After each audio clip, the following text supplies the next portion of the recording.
Jawad Qadri, chercheur à la faculté des sciences juridiques, économiques et sociales. Tout d'abord, nous rendons un hommage aux responsables en général de l'université Moulay Ismaïl, notamment Monsieur le Président, et un grand hommage à Monsieur le doyen de la faculté des sciences juridiques, économiques et sociales pour les efforts consentis dans le cadre du maintien de l'enseignement dans cette situation ou dans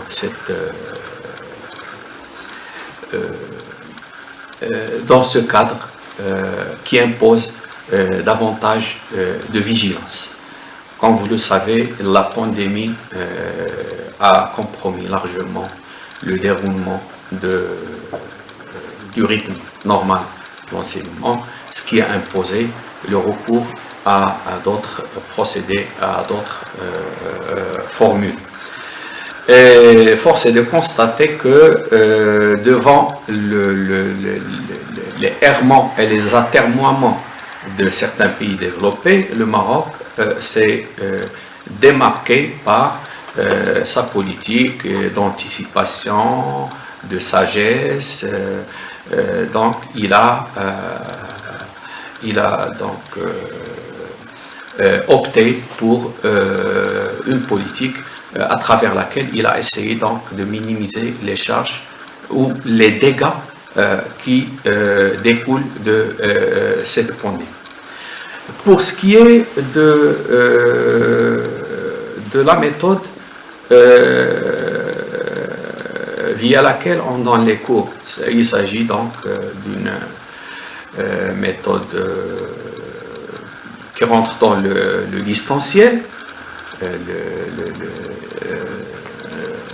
Pourquoi? Parce que il s'est avéré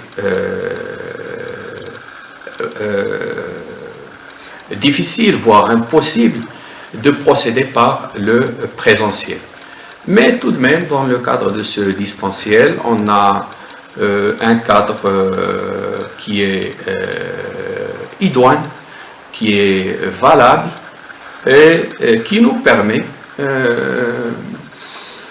d'avoir notre épanouissement et notre équilibre pour pouvoir transmettre les informations aux étudiants dans de bonnes conditions. À ce propos, je tiens à remercier le staff technique, le staff administratif et tous ceux qui, de près ou de loin, sont derrière ces efforts. Merci. Fatem Zahra Tawqif, enseignante-chercheuse à la faculté des sciences juridiques, économiques et sociales de Meknès. Notre expérience au niveau de la faculté des sciences juridiques, économiques et sociales de Meknès, c'est une expérience qui est première pour nous en tant qu'enseignants au niveau général et en tant qu'enseignants du niveau supérieur en particulier. Comme vous savez, dans ce contexte du Covid-19, c'était important d'assurer la continuité pédagogique au niveau du système d'enseignement supérieur. Et c'était le principal moyen d'assurer cette continuité pédagogique, c'est l'enseignement à distance ou l'apprentissage à distance. Bien sûr, il y avait la collaboration ou la contribution de plusieurs acteurs. Il y avait les responsables, les administrateurs, il y avait les profs, les enseignants et aussi il y avait les étudiants, l'adaptation des étudiants avec ce nouveau mode d'enseignement qui est à distance. Cet enseignement à distance a porté sur plusieurs moyens. Il y avait les moyens, les supports support numérique, PDF, il y avait les enregistrements vidéo, il y avait aussi des lives où pour avoir une certaine interactivité avec les étudiants, du fait qu'on pourrait dire que notre expérience au niveau de notre faculté, c'est une expérience qui est jugée réussie, du fait qu'on a pu passer les examens dans de bonnes conditions, on a un taux de réussite qui est important, mais reste l'enseignement en présentiel, il a des avantages qui sont importants. الرحمن الرحيم. معكم الأستاذ محمد مهدي، أستاذ التعليم العالي في كلية الحقوق كلية مكناس. فيما يتعلق بجزئية التعليم عن بعد، كما تعلمون بأن عودة الدراسة الجامعية بدل جائحة كورونا شكلت تحديا كبيرا لمسألة الحقوق المغربية، بحيث جعلت وزارة التربية الوطنية تعلن عن إجراءات استثنائية يعني لمسايرة التأقلم إن صح التعبير مع هذه الجائحة، فقررت أن يكون التعليم عن بعد، يعني كشكل من الأشكال الحديثة في المجال التعليمي. أعتقد أن مؤسسة كلية الحقوق بمدينة مكناس انخرطت بشكل إيجابي جدا في هذه الإجراءات،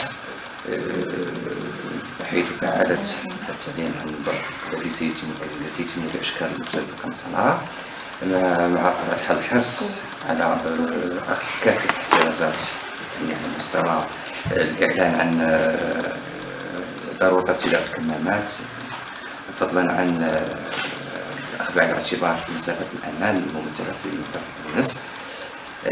كل هذا يعني يساعد إلى حد ما يعني في تفادي مخاطر هذه الجائحة التي نتمنى أن يعيذنا الله وأن يشفي الله الذين أصيبوا بها وأن يرحم ضحاياها.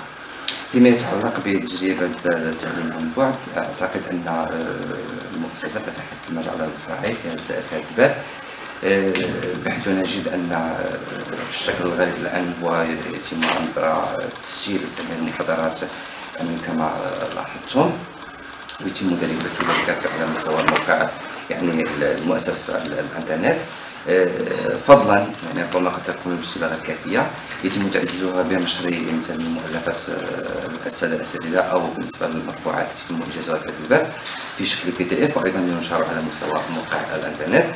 وأحيانا ربما كانت كتجربتي مع طلبتي، وأنني لم أكتفي فقط بالتسجيل أو بمسألة نشر الكتب على مستوى الموقع الكلية، وإنما أحاول التواصل مع الطلبة عبر موقع الواتساب في حال إذا كانت هناك إشكالات أو تساؤلات يعني أكون دائما راهن بالإشارة قصدي الإجابة عنها. وأحيانا أضطر إلى تسجيل فيديو على هاتفي، وأحاول أنه أرسله إليهم عبر يعني الواتساب. هذه التجربة، وأعتقد أن شاء الله أنها لا نقول هي ناجحة 100%، ولكن كما يقال ما لا يدرك كله لا يدرك بعضه.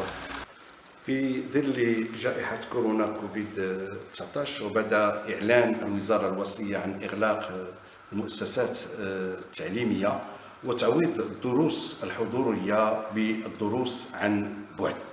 نعلم جميعا أن لا شيء يمكن أن يعوض الدروس الحضورية، ولكن نظرا للجائحة، نظرا لهذه الظروف الاستثنائية، حاولنا أن نعوض هذه الدروس بدروس عن بعد، بالإضافة إلى حاولنا نديروا موارد رقمية بالمنصة ديال الجامعة ديال مولاي إسماعيل، موديل لطالب تيمكن له يلجأ لها باش يلقى الموارد الرقمية، وكذلك مختلف الفيديو وأوديو اللي يمكن الطالب يتبع بها الدروس، مع الإشارة أن هذه السنة كاينه استعمالات الزمن التي كنحترموها بحذافيرها، بان كل درس كيتسلق في الساعه ديالو، ويمكن لكل طالب ان يرجع في اي وقت كان لمراجعه الدروس. وهنا من الواجب عليا باش نقدم الشكر الجزيل للساده الاساتذه على انخراطهم اللامشروط في هذه العمليه